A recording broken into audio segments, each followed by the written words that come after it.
But you're a Wisconsin girl. I am a Wisconsin girl. I was born and raised in Madison. My family actually is still there.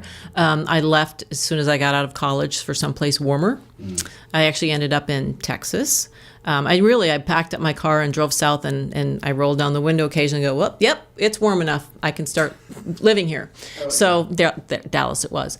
I was in advertising and marketing when I got out of school and ran an ad agency down in Dallas. And so really how I got into wine, and people ask me it pretty frequently, like what happened. I was entertaining clients quite a bit. I was out to dinner, and as the host, I was given the wine list. And so I thought, I really need to figure this out. I really need to go wine with the food and whatever. So I got a couple of bottles of wine, and I was tasting at home, trying to figure some stuff out. And my younger brother, told me about a couple of experiences he had with salmon and Pinot. And I went, well, that sounds great. So I tried that.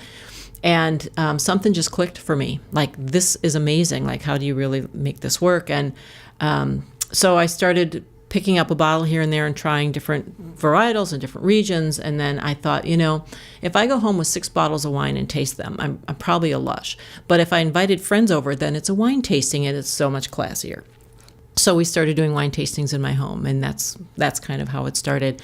So I started collecting feverishly, and I knew every wine shop. I lived in Dallas, and we had a pretty good selection actually coming in and out of Dallas. And then I figured to myself, really, how hard could it be to make? And so I pursued that, thinking I would love to be able to make wine. And well, Texas is not the place to do that for sure. So I had a brief stop in Chicago. I stopped back there. I got recruited for a company and did that for a very short while, and then realized, it's like being in Madison, only a little bit colder. And the whole .com thing happened around 1999, 2000, and then I was recruited to come out here, and I thought, I will take my imaginary stock options and I will buy myself a vineyard. And that was my plan. So I don't have a vineyard. That's how that worked out. But it did get me out to the West Coast, and it got me to San Francisco. And on the weekends, my car just automatically drove up here.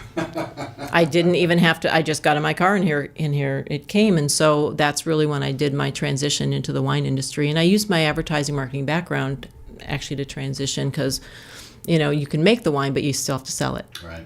So I was doing graphic design and labels and marketing and all that as I started making wine. So in 2000, I bought a half a ton of grapes and a book, and I started making wine. Wow. Yeah. It's been so amazing. Like, the quality of life, it's amazing. The quality of life on a lot less money, a lot less income is actually amazing. So yeah, it's there were some lean years for sure, working production and hauling hoses and working harvests, and I've cleaned more tanks than anybody could ever possibly imagine that you've had to clean. And it's been an interesting transition, but the way I figured it, Julia Child really started cooking when she was 40. Right. I figured I could start making wine. So that's what I did. So I make wine.